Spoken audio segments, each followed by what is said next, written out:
Magsitayo po ang lahat para po sa stewardship prayer. Lord, every time I open my hands, I look heavenward to receive your blessings. I believe everything is gift from your overflowing love, and deserving as I may be, you have built my identity. You have fashioned me as your child and given me dignity of sharing in your life. Help me to open my hands to let go and trust, for you run my affairs more than I do. You admonish me to cast away my doubts and anxieties and to live in harmony and peace. Like a good steward, help me to be thankful in gratitude, to count more my blessings and less of my adversities. Let me open my hands so that I can love and share my gifts. Help me understand that in a Christian love, I have the need to give more than giving to a need. As I realize that I live on borrowed time and life, I wish to return the best portions of these blessings received for the good of my church to glorify your name. May I be blessed as a good steward now that I offer and return my gifts to you. Amen. Ngayon po ay unang linggo ng Kwaresma. Ang mamumuno po sa ating banal na pagdiriwang ay ang ating kura paroko, si Father Steve.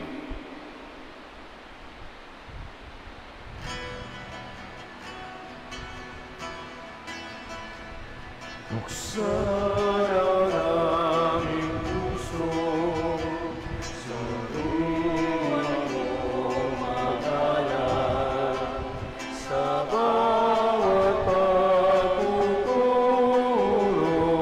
lahat ay makayakap. Buksan ang aming isip, sikatan ng liwanag ng pusang matangkilik, tungkulin mabanal. Buksan ang aming palad, sarili maialay, turuan mo ihanap kami ng bagong malay.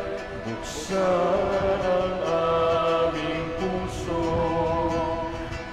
turuan mo magalang, sa bawat pagpupuro, lahat ay makayakap. Buksan ang aming isip, sikatan ng liwanag ng pusang matangkilik, tungkulin mabanal. Buksan ang aming palad, sarili maialay, tulungan mo ihanap kami ng bagong malay. Tinipon tayo ngayon sa ngalan ng Ama, ng Anak at ng Espiritu Santo. Amen. Sumainyo ang Panginoon. At sumaiyo rin. Mga kapatid, aminin natin ang ating mga kasalanan upang tayo maging marapat na gumanap sa banal na pagdiriwang. Inaamin ko Sa makapangyarihang Diyos at sa inyo, mga kapatid, na lubha akong nagkasala sa isip, sa salita, sa gawa at sa aking pagkukulang. Kaya isinasamo ko sa mahal na Birheng Maria, sa lahat ng mga anghel at mga banal, at sa inyo, mga kapatid, na ako'y panalangin sa Panginoong ating Diyos. Kawan tayo ng makapangyarihan Diyos, patawarin tayo sa ating mga kasalanan, patnubayan tayo sa buhay na walang hanggan. Amen. Panginoon, kaawaan mo kami. Panginoon, kaawaan mo kami. Kristo, kaawaan mo kami. Kristo, kaawaan mo kami. Panginoon, kaawaan mo kami. Panginoon, kaawaan mo kami. Manalangin tayo. Ama naming makapangyarihan, sa taon-taong pagdiriwang ng paghahandang 40 araw para sa Pasko ng pagkabuhay, kami nawa ay lalong umunlad sa pagtuklas sa hiwaga ng tagumpay ni Kristo upang masundan namin siya sa pamumuhay na marangal bilang aming tagapamagitan kasama ng Espiritu Santo magpa sa walang hanggan. Amen.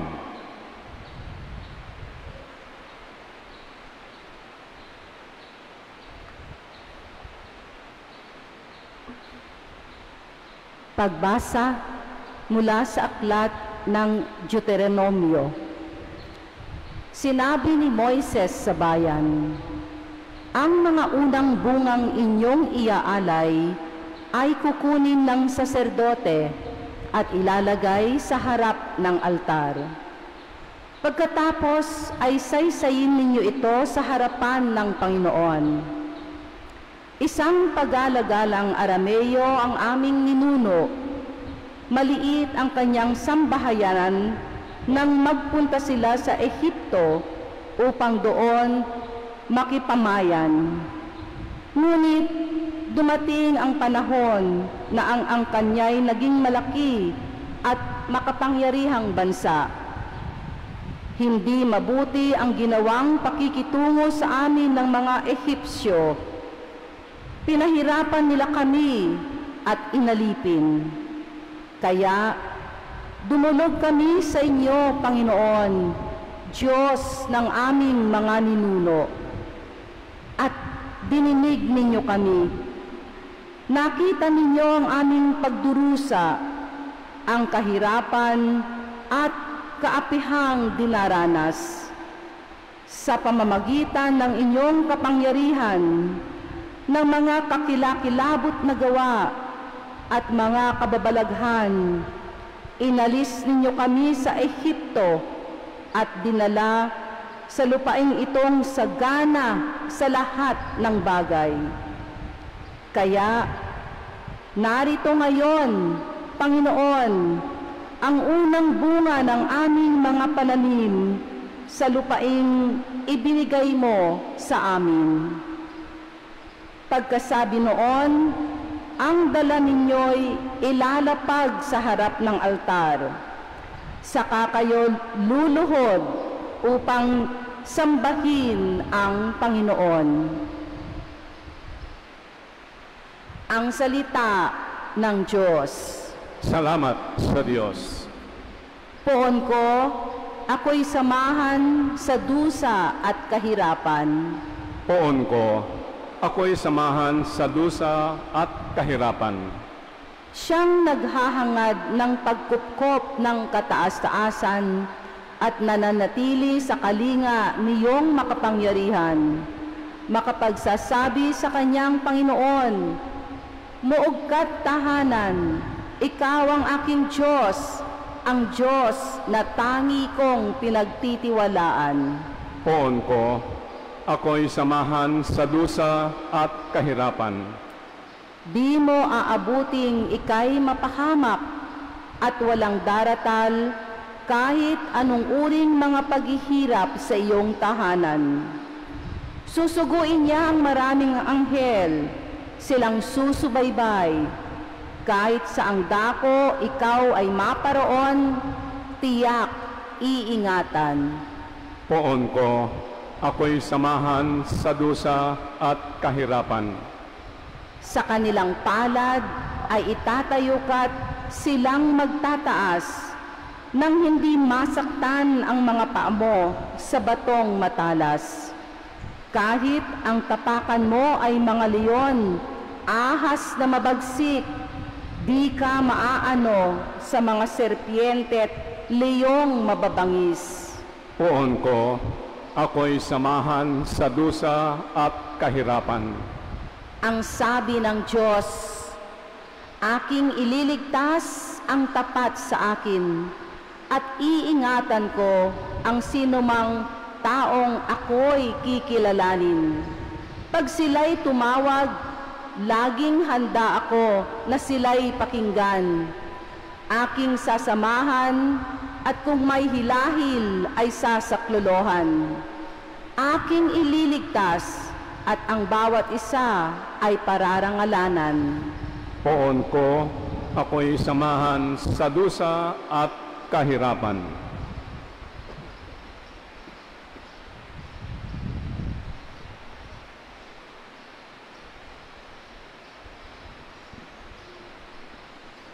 Pagbasa mula sa sulat ni Apostol San Pablo sa mga taga-Roma.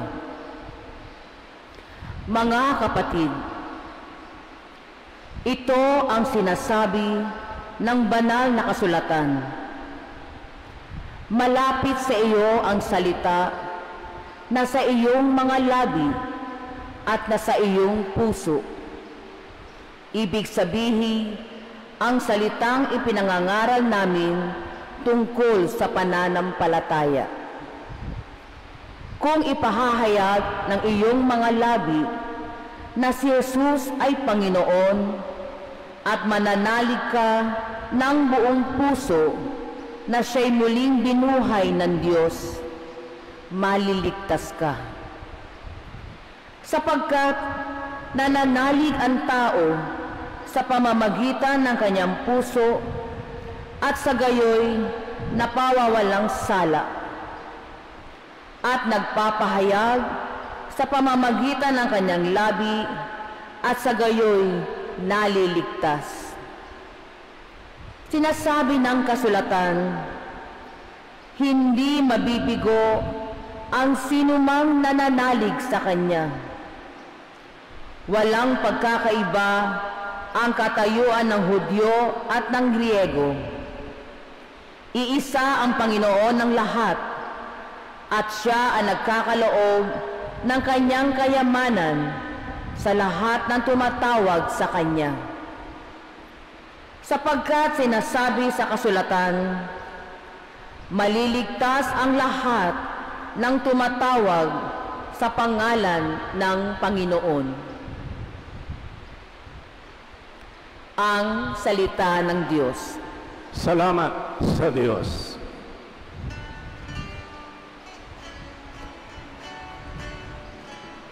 Inialay mo ay buhay sa krus na buhay, katumbas ay kaligtasan ng sangkatauhan.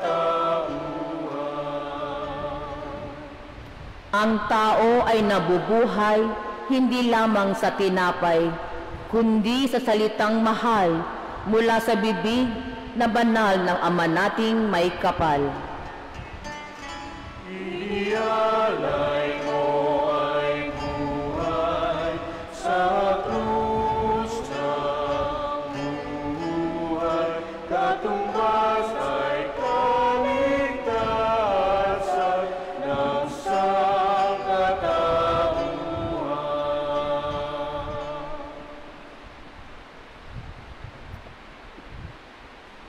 Sumainyo ang Panginoon. At sumayo rin. Ang mabuting balita ng Panginoon ayon kay San Lucas. Papuri sa iyo, Panginoon. Noong panahong iyon, umalis si Jesus sa Jordan, puspos ng Espiritu Santo. Dinala siya ng Espiritu Santo doon sa ilang, at sa loob ng 40 araw ay tinukso ng dyablo. Hindi siya kumain sa buong panahong iyon, kaya't gutom na gutom siya. Sinabi sa kanya ng dyablo, kung ikaw ang anak ng Diyos, iutos mo na maging tinapay ang mga batong ito. Ngunit sinagot siya ni Jesus, nasusulat, hindi lamang sa tinapay na bubuhay ang tao. Dinala siya ng dyablo sa isang napakataas na lugar, at sa isang saglit ay ipinakita sa kanya ang lahat ng kaharian ng sanlibutan. Ibibigay ko sa iyo ang lahat ng kapangyarihan at kadakilaan na mga kahariang ito, wika ng dyablo. Ipinagkaloob ito sa akin at maibibigay ko sa kanino mang ibigin ko. Kaya't kung ako ay sasambahin mo, magiging iyong lahat ito. Sumagot si Jesus, nasusulat, ang iyong Diyos at Panginoon ang sasambahin mo, at siya lamang ang iyong paglilingkuran. At dinala siya ng dyablo sa taluktok ng templo ng Jerusalem at sinabi sa kanya, kung ikaw ang anak ng Diyos, magpatahulog ka, sapagkat nasusulat, ipagbibilin niya sa kanyang mga anghel na ingatan ka at aalalayan kanila upang hindi ka matisod sa bato. Subalit sinagot siya ni Jesus, nasusulat, huwag mong subukin ang Panginoon mong Diyos. Pagkatapos siyang tuksohin ng dyablo sa lahat ng paraan, ito'y umalis at naghintay ng ibang pagkakataon. Ang mabuting balita ng ating Panginoon. Pinupuri ka namin, Panginoong Hesukristo. Magandang umaga po sa inyong lahat. Ngayon po ay unang linggo ng unang linggo ng Kwaresma, first Sunday of Lent.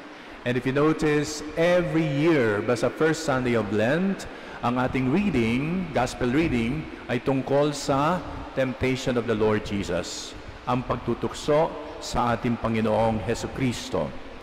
So sa loob ng 40 days, ang ating Panginoon sa disyerto ay nag-ayuno, preparing for His mission.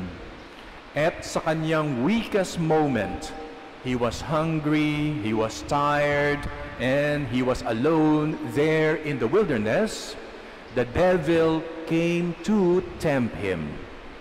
But Jesus did not fall into the temptation brought by the devil. He overcame, nanalo siya laban sa tukso, nanalo siya laban sa dyablo. I think ito'y pagpapakita rin sa atin na kaya rin nating labanan ang tukso. Alam natin na si Jesus ay Diyos at nagkatawan tao.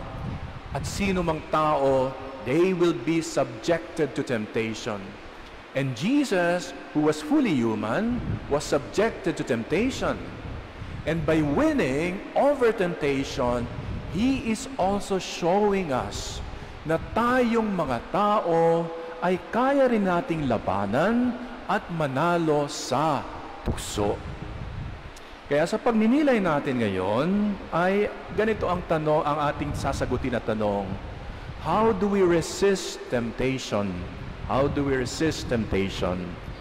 Magbibigay po ako ng 5 practical tips on how to resist temptation. 5 practical na paraan upang manalo tayo laban sa temptasyon. Handa na kayo? Una, run away from tempting situations. Lumayo ka sa sitwasyon ng tukso. Some battles are best won by simply avoiding them. In Genesis 39, we have the story of David at saka yung wife ni Potiphar. At that time, si David ay alipin o servant ni Potiphar, isang Egyptian master. Itong misis ni Potiphar, so si David at that time ay hindi pala si David, si Joseph. Si Joseph at that time ay servant ni Potiphar. Itong misis ni Potiphar ay nabighani kay Joseph. At sabi sa Genesis 39, halos araw-araw tinutukso niya si Joseph. One day, walang tao sa bahay. Si Potiphar ay may pinuntahan at ang naiwan lang ay ang kanyang misis at si Joseph. At tinukso ng babae ng misis si Joseph. Umabot pa sa punto na nahubaran niya si Joseph, no? Hindi naman nahubaran at tanggal yata yung salawal, no? Anong ginawa ni Joseph? He simply ran away. He simply ran away from that moment of temptation. Kayong mga lay ministers, kung gawin sa inyo yon, anong gagawin niyo? Tatakbo kayo, papalayo o papalapit? Run away from temptation. So si Joseph simply ran away from temptation. No second thoughts. The same is true for us. If a place, if a person, or a habit leads us into sin, the best thing to do is leave immediately. No second thoughts. Pangalawa, know yourself. Kilalanin mo ang iyong sarili. Ano ang iyong kahinaan? Ano ang iyong kalakasan? Where do you usually fall? What situations make you vulnerable? Sabi ni St. Peter, 1 Peter 5:8, be alert and sober mind. Your enemy, the devil, is prowling like a roaring lion looking for someone to devour. Ang demonyo na ating kaaway ay parang leon na nagmamanman,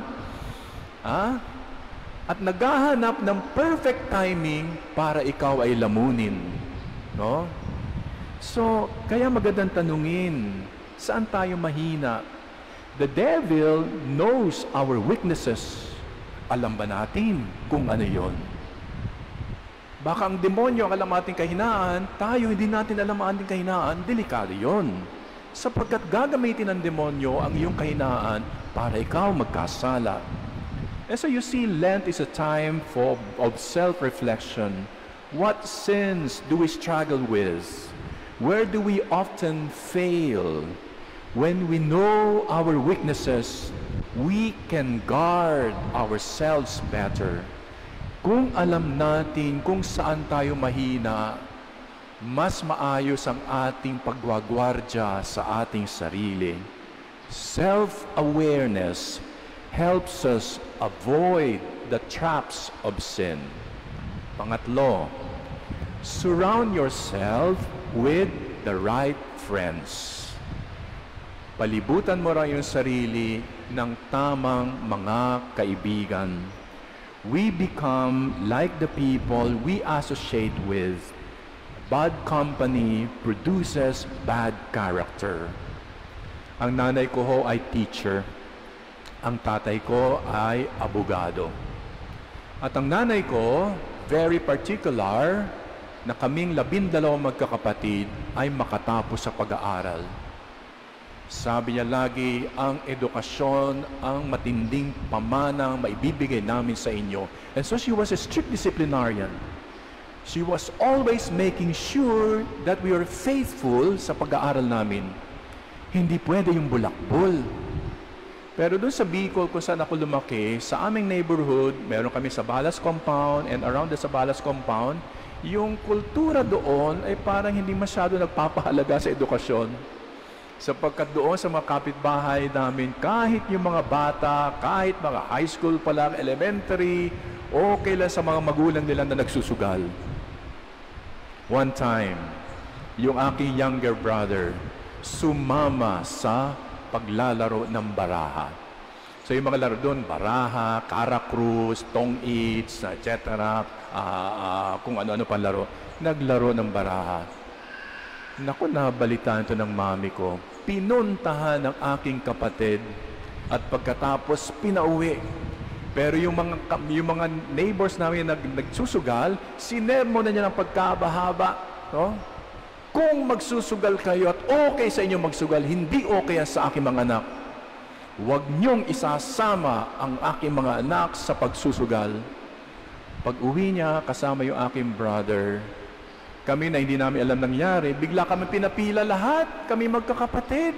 Sabi, bakit kaya pinapila? Di ba yung ginagawa ng magulang, yung kasalanan ng isa, lahat damay? So kaming lahat nakapila mula sa panganay, pababa yung aming yung parang kami staircase, no, pababa hanggang sa pinakabunso na walang kamuwang-muwang, nagsermo ng mami ko. At doon namin nalaman na yung palang kapatid namin nagsugal. Kami, hindi naman kami nagsusugal, pero sinermonan. To drive home the point, wag na wag ko kayong makikita na nagsusugal. Ang priority nyo ngayon, mag-aral kayo. Mag-aral kayo. Kaya talagang naano sa amin yon. And I think the reason of my mom was very simple. Kung kami mapapabilang sa barkadahan ng mga sugarol, malamang maging mga sugarol din kami. Maging mga sugarol din kami. Ang gusto niya, mapabarkada kami sa mga kabataan na mahilig mag-aral at hindi mahilig magbulakbol. If we walk with those who encourage us to do good, we will grow in virtue. But if we surround ourselves with negative influences, we may find ourselves slowly drifting away from the Lord. Sabi ni St. Paul, do not be deceived. Bad company corrupts good morals. Pang-apat, pray when you are tempted. Magdasal pag ikaw ay tinutukso. Sa Garden ng Gethsemane, sabi ni Jesus sa kanyang mga disipulo, watch and pray that you may not fall into temptation. When we are tempted, let's immediately turn to God in prayer. Siguro kahit simpleng, Panginoon, tulungan niyo ako, can make a difference. Can make a difference. Because prayer keeps our hearts focused on God, who alone can give us strength.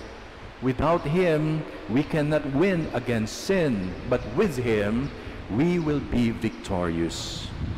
Panglima, huli na po ito, be filled with the Holy Spirit. Magpailalim kayo sa kapangyarihan ng Espiritu Santo. Jesus was led by the Holy Spirit into the desert, and it was the Spirit who gave Him the strength.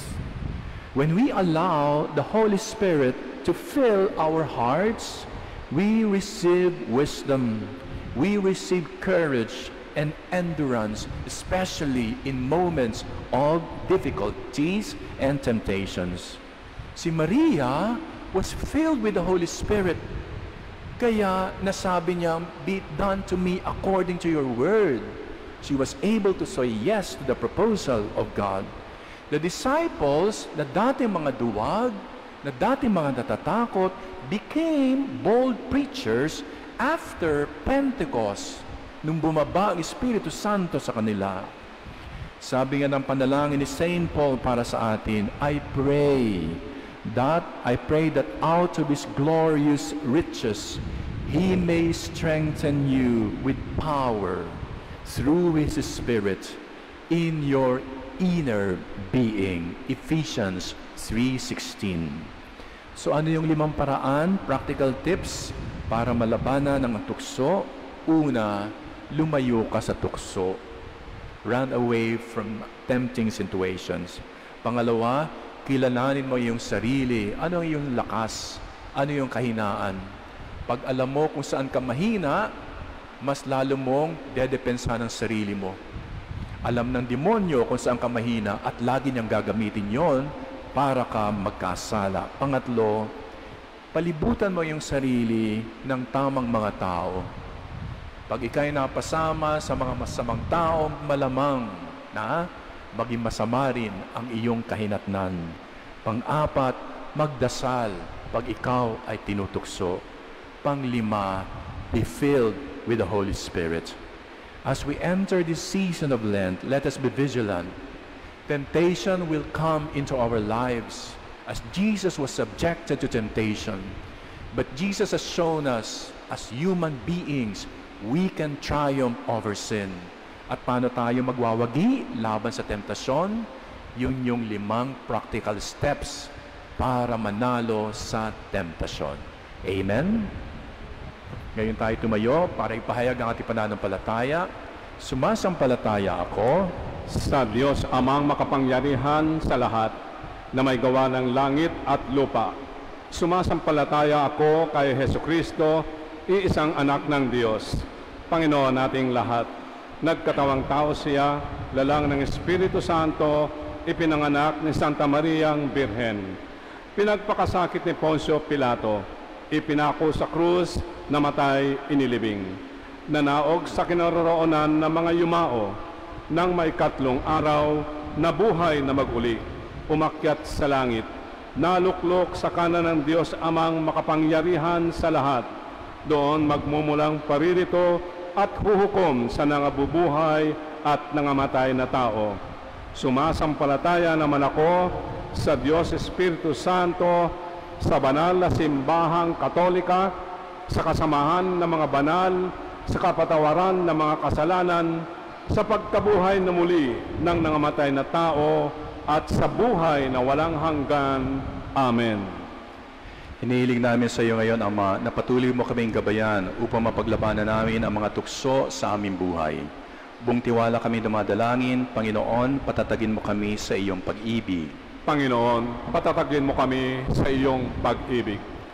Para sa mga namumuno sa simbahan, makasumpong nawa sila ng lakas kay Jesus, na sa tuwing sila'y nasa bingit ng pagsuko sa tuksong mamuhay ng taliwa sa Ebanghelyo, manalangin tayo. Panginoon, patatagin mo kami sa iyong pag-ibig. Para sa mga namumuno sa aming pamahalaan, pukawin mo nawa sila ng iyong dakilang pag-ibig upang gamitin nila ang kaban ng bayan sa mga programang kapaki-pakinabang sa mamamayan. Manalangin tayo. Panginoon, patatagin mo kami sa iyong pag-ibig. Para sa mga naghahanda sa pagtanggap ng binyag, tulad ng ating Panginoong Hesus, lagi nawa nilang piliin ang tama, mabuti at kalooban ng Diyos sa tuwing humaharap sila sa tukso ng demonyo. Manalangin tayo. Panginoon, patatagin mo kami sa iyong pag-ibig. Para sa mga kapatid naming pumanaw, kahabagan mo nawa sila upang ganap silang makasapit sa buhay na walang hanggan. Manalangin tayo. Panginoon, patatagin mo kami sa iyong pag-ibig. Ama, ikaw ang aming matibay na tanggulan sa harap ng bawat tuksong pangamba. Patuloy mo kaming ipagsanggalang at patubayan upang makapamuhay kaming banal at naayon sa iyong salita. Hinihiling namin ito sa pamamagitan ni Kristong aming Panginoon. Amen.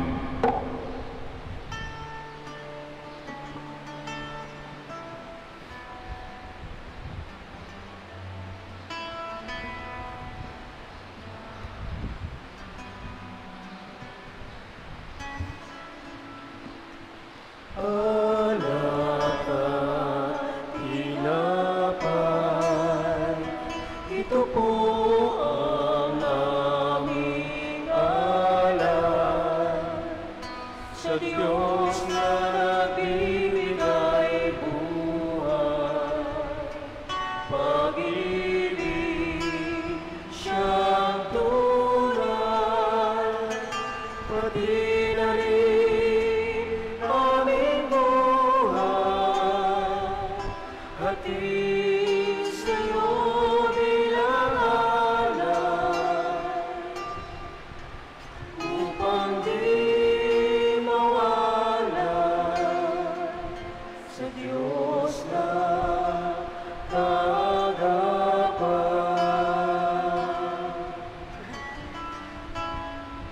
Dasal namin pakinggan, mga hiling namin iyong tugunan sa aming mga kabiguan.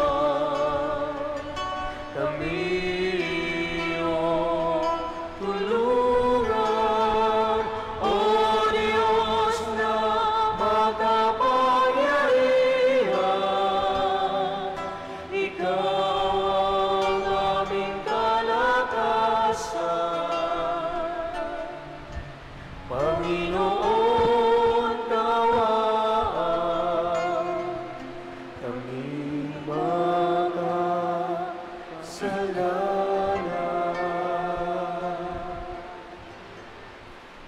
Manalangin tayo mga kapatid upang ito ating paghahain ay kalugdan ng Diyos Amang makapangyarihan. Tanggapin nawa ng Panginoon itong paghahain sa iyong mga kamay sa kapurihan niya at karangalan sa ating kapakinabangan at sa buong sambayanan niyang banal. Ama naming lumikha, gawin mong kami maging marapat maghain sa pagdiriwang namin ngayon ng pagsisimula ng banal na panahon ng 40 araw na paghahanda para sa Pasko ng Pagkabuhay. Sa pamagitan ni Kristo kasama ng Espiritu Santo, magpasawalang hanggan. Amen. Sumayin niyo ang Panginoon At sumayo rin. itaas sa Diyos ng inyong puso at diwa. Itinaas na namin sa Panginoon. Pasalamatan natin ang Panginoong ating Diyos. Marapat na siya ay pasalamatan. Ama namin makapangyarihan, tunay nga marapat na ikaw ay aming pasalamatan sa pamagitan ni Kristo na aming Panginoon. Ang kanyang 40 araw na pagtitiis ng kagultuman ay nagbibigay kahulugan sa panahong ito ng pagpapakasakit para sa kapwa-tao. Ang pagtalikod niya sa tuksong maging makasarili ay nagtuturo sa aming harapin ang pagpapakabuti upang kaysa niya ay maging malaya kami sa pagdulog sa hapag ng huling hapunan na siyang hantungan ng lahat sa kalangitan. Kaya kaysa na mga anghel na nagsisawit ang papuri sa iyo ng walumpay sa kalangitan, kami nagbubunyi sa iyong kadakilaan.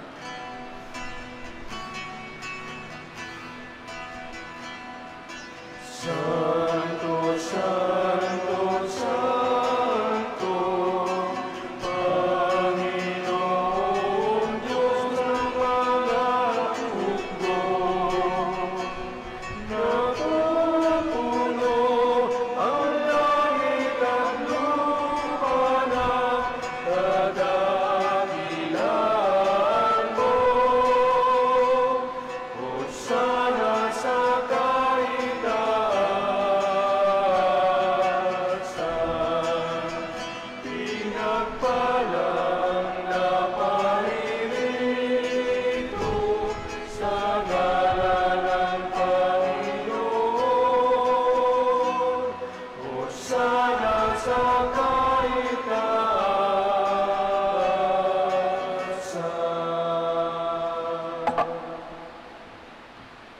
Ama namin banali ko ang bukal ng tanang kabanalan, kahit sa pamagitan ng Espiritu, gawin mo banal ang mga kaloob na ito upang para sa amin maging katawan tugon ng aming Panginoong Jesucristo.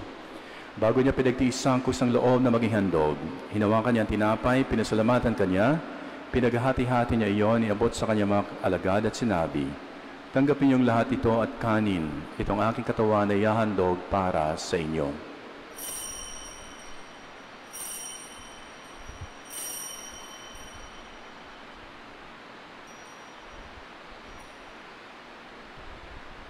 Gayun din naman na matapos ng hapunan, hinawakan niyang kalis, muli kanyang pinasalamatan, inabot niyang kalis sa kanyang mga kaibigan na sinabi, tanggapin niyong lahat ito at inumin, itong kalis ang aking dugo, ng bago at walang hanggang tipan. Ang aking dugo ay bubuhos para sa inyo at para sa lahat, sa ikapagpapatawad ng mga kasalanan. Gawin niyo ito bilang pag-alala sa akin.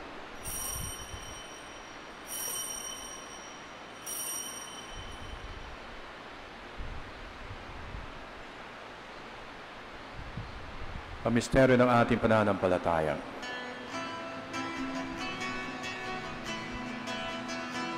Sa krus mo at pagkabuhay, kami binubuhos mong tunay. O Jesus, naming mahal, iligtas mo kami tanan.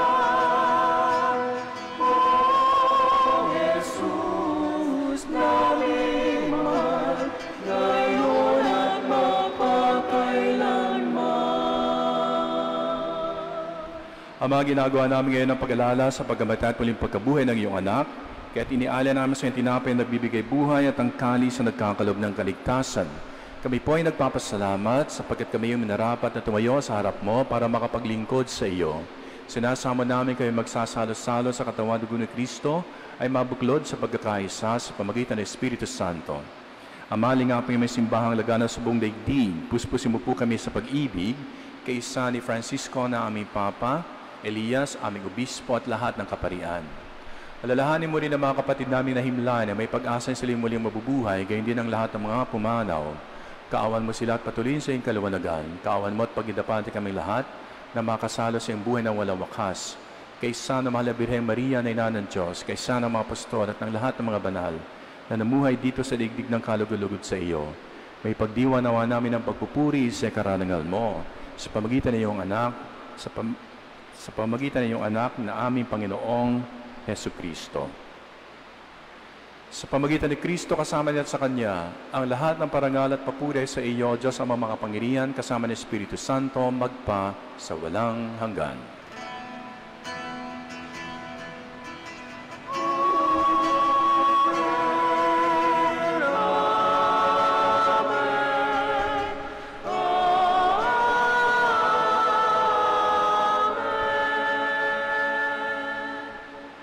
Ngayon po lakasulog natin dasalin ang panalangin tinuro sa atin ng ating Panginoong Hesu Kristo.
Hinihili namin kayo medya sa lahat ng masama, pagkalooban ng kapayapaan araw-araw, iligtas sa kasalanan at layo sa lahat ng kapahamakan, samantalang aming pinananadikan ang dakilang araw na pagpapahayag ng tagapagligtas naming si Hesu Kristo.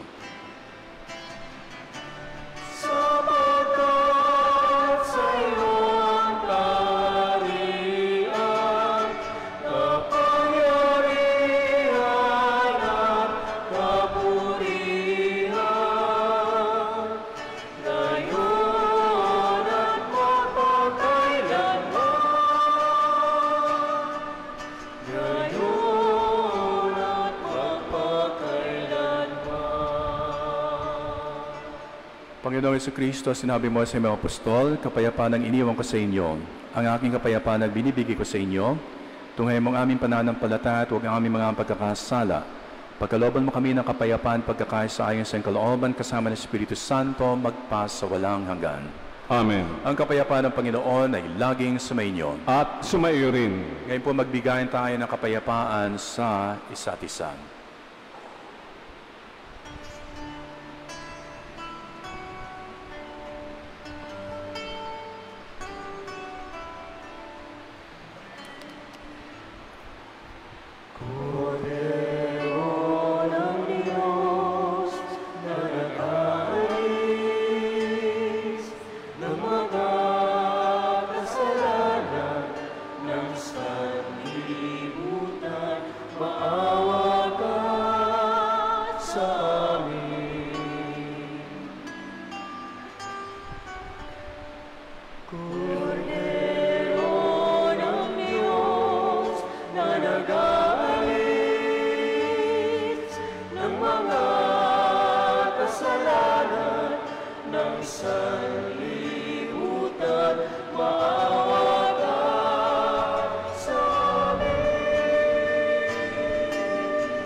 Narito ang kordero ng Diyos, narito siya nag-aalis sa mga kasalanan sa libutan, mapapalad tayo inanyahan sa kanyang piging. Panginoon, hindi ako karapat-dapat na magputuloy sa iyo, ngunit sa isang salita mo lamang ay gagaling na ako.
O Diyos,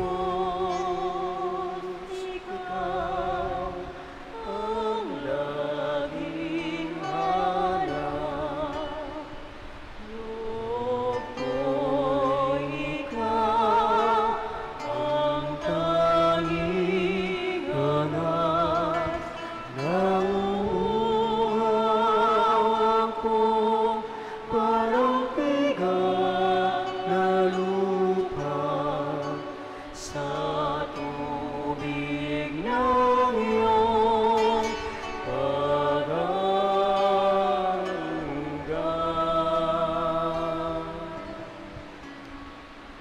Ika'y pagmamasdan sa dakong banal. Makita ko ang iyong pagkarangal. Dadalangin ako, nakataas aking kamay. Nagagalak, naaawit ng papuring ialay. Ngunit ako'y ikaw habang nahihimlay, pagkat ang tulong mo sa tuwin ay taglay sa lilim ng iyong manapakpak. Umaawit, umaawit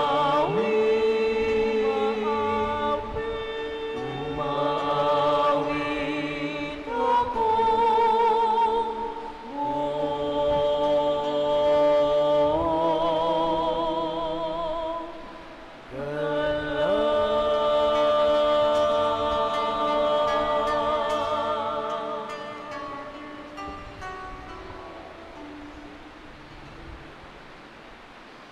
Manalangin tayo. Ama namin mapagmahal, kaming pinapakinabang mo sa pagkaing iyong bigay, ay tumanggap ng pampalakas ng pananampalataya, pampatibay ng pag-asa, at pampaalab ng pag-ibig. Matutuhan nawa naming damahin ang gutom at pananabik sa tunay na pagkaing nagbibigay buhay, upang kami makapamuhay sa bawat salita na namumutawi sa iyong bibig. Sa pamagitan ni Kristo kasama ng Espiritu Santo, magpas sa walang hanggan. Amen. Magsiupo po ang lahat. Meron po tayong mga ilang announcements. The second Sunday of the month is for the Dalawang Kusing Stewardship Program. The envelopes are located at the entrance of the chapel for your donations to our charitable project like the Dalawang Kusing Scholarship Program, for the serving students of the parish. Join us in a path of prayer, a journey of reflection. The schedule of the Stations of the Cross inside the Cubao Cathedral is every Wednesday after the 6 p.m. Mass, starting March 12, and the BEC Daan ng Cruz is every Friday after the 5:30 p.m. Mass. The next BEC Daan ng Cruz will be at the Barangay Kaunlaran on March 14.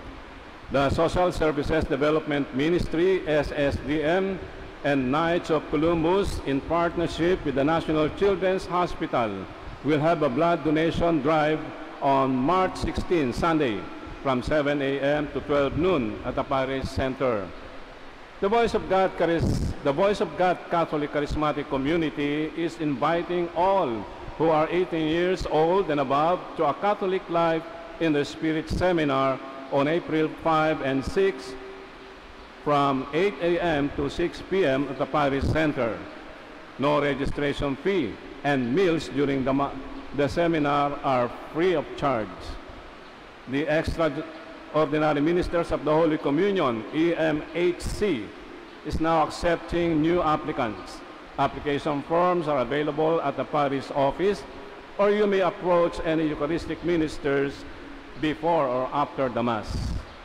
The Catechetical Ministry of the Diocese of Cubao encourages everyone to support the ministry through patronizing the Jubilee products. The proceeds of this will go to the ministry fund. You can avail of their products at the main door of the cathedral. The Immaculate Conception Cathedral of Cubao is currently developing walking tours that will showcase many exceptional works of art and faith of our Cathedral Church, and this will be launched this March 2025. Please sign up at the parish office if you wish to train as a guide. Maraming salamat po. Magsalita po ang lahat. Sumayin niyo ang Panginoon At sumayo rin. at pagpalain kayong lahat ng makapangyarihan Diyos, Ama, Anak at Espiritu Santo. Amen. Tapos ang ating pagdiriwang, humayang kitaglayang kapayapaan ni Kristo. Salamat sa Diyos.